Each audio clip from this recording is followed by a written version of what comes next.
ছাত্রছাত্রী এবং আমার প্রিয় দর্শক শ্রোতা বন্ধুরা, আজ আমরা দেখতে পাচ্ছি এখানে কতগুলো ঘনবস্তু।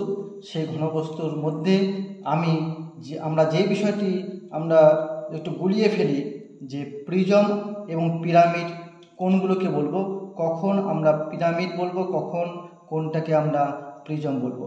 তো আমরা আজকে জেনে নিই। আমরা প্রথমেই আমি পিরামিড সম্পর্কে আলোচনা করি।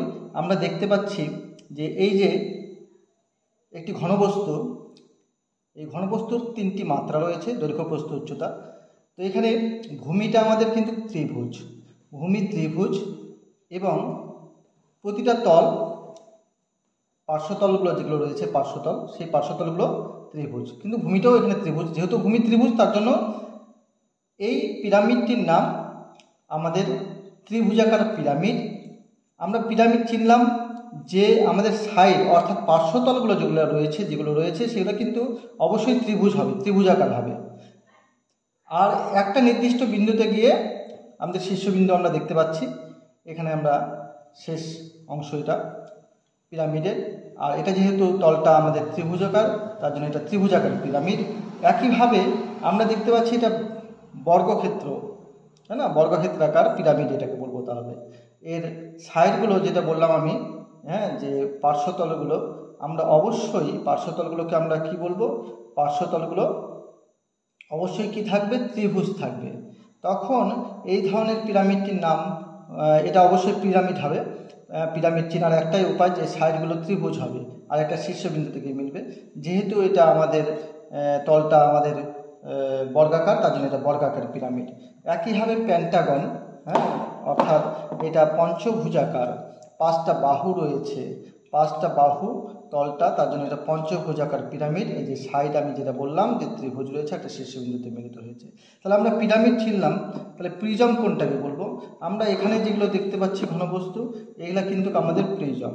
এটা প্রিজম, তবে এটাকে আমরা কিউবয়েড বলি বা আয়ত ঘন বা সমকোণী চৌপলও বলি।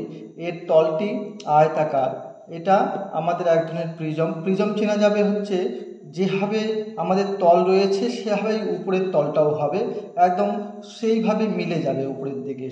নিচের তল যেভাবে আছে উপরের তলও সেইভাবে হবে। যেমন এর আগে আমরা দেখলাম নিচের তল আমাদের এখানে বর্গাকার, উপরে কিন্তু একটা শীর্ষবিন্দু, এটা আমাদের পিরামিড ছিল। আমরা প্রিজমে কিন্তু আমরা নিচের তল যেমন দেখব উপরেও সেই তল দেখব, এবং সাইডেরগুলো, পার্শ্বতলগুলো আয়তাকার হবে, তাই এটাকে আমরা বলবো প্রিজম। একইভাবে এটাও কিন্তু একটা প্রিজম। আমাদের এখানে এটা বর্গাকার, সাইডগুলো কিন্তু আয়তাকার। এই আয়তাকার সাইডগুলো এবং বর্গাকার, এটাও এক ধরনের প্রিজম, ঠিক আছে। আর এটাকে আমরা সমকোণী চৌপল বা আয়তঘন অর্থাৎ কিউবয়েড বলতে পারি। আরেকটা আমরা দেখতে পাচ্ছি, এটাও কিন্তু আয়তঘন বা সমকোণী চৌপল অর্থাৎ কিউবয়েড, ঠিক আছে, আমরা বলতে পারি। তো এটা এক ধরনের আবার প্রিজম, এটাও কিন্তু প্রিজম, কারণ আমরা নিচের তলটা যেভাবে রয়েছে আবার সেভাবে উপরের তলও রয়েছে, আর সাইডগুলো অবশ্যই আয়তাকার আছে, তার জন্য এটাকে আমরা কি বলবো? এটাও এক ধরনের প্রিজম। আর এর স্পেশাল একটা নাম রয়েছে, দৈর্ঘ্য, প্রস্থ, উচ্চতা সবই সমান। এটা একটা ঘনবস্তু, আর আয়তঘন বা সমকোণী চৌপলে বলতে পারি, তবে স্পেশাল নাম রয়েছে কিউব, ইংরেজিতে কিউব, আর বাংলায় বলবো ঘনক, ঠিক আছে। আমরা চলে আসি আর এক ধরনের, যেটা প্রিজমের ব্যাপারটা আমরা জানছিলাম। যেমন আমরা এখানটায় পঞ্চভুজাকার আমরা কিন্তু কি দেখেছিলাম, যেহেতু ভূমিটা পঞ্চভুজ ছিল, পঞ্চভুজাকার ছিল, ক্ষেত্রাকার, তার জন্য এটাকে আমরা বলেছিলাম পঞ্চভুজাকার পিরামিড। এখানে আমরা পঞ্চভুজাকার আমরা আর ত্রিভুজাকার আমরা প্রিজম পাচ্ছি। আমি বললাম যে নিচে আমাদের কি রয়েছে, আমাদের দেখতে পাচ্ছি কি আছে, ত্রিভুজাকার, উপরেও ত্রিভুজাকার ক্ষেত্র। আর সাইডগুলো কি বলেছিলাম যে পার্শ্বতলগুলো কেমন থাকবে? আয়তাকার। তাহলে এটা কিন্তু হয়ে গেল আমাদের প্রিজম, এবং যেহেতু ভূমিটা আমাদের ত্রিভুজ, তার জন্য ত্রিভুজাকার প্রিজম। আর যেহেতু এটা আমাদের পাঁচটা বাহু রয়েছে, পঞ্চভুজাকার, পঞ্চভুজ রয়েছে, পাঁচটা বাহু রয়েছে, তাই এটা হলো পঞ্চভুজাকার প্রিজম, ঠিক আছে। এই আমরা প্রিজম শিখলাম। আমরা প্রিজম শিখে নিয়েছি, আমরা পিরামিড শিখে নিয়েছি। প্রিজম আর পিরামিডের মধ্যে আমরা পার্থক্য বুঝতে পারলাম।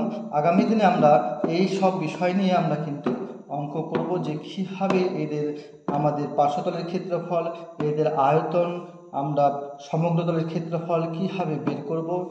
আর এই বিষয়গুলো কিন্তু খুব ভালো করে জানতে গেলে আমাদের সঠিক ধারণা থাকতে হবে। তাহলে আমরা প্রিজম সম্পর্কে আজকে জানলাম এবং পিরামিড সম্পর্কে জানলাম। ঠিক আছে, আগামী দিন আমরা অন্য বিষয় জানব।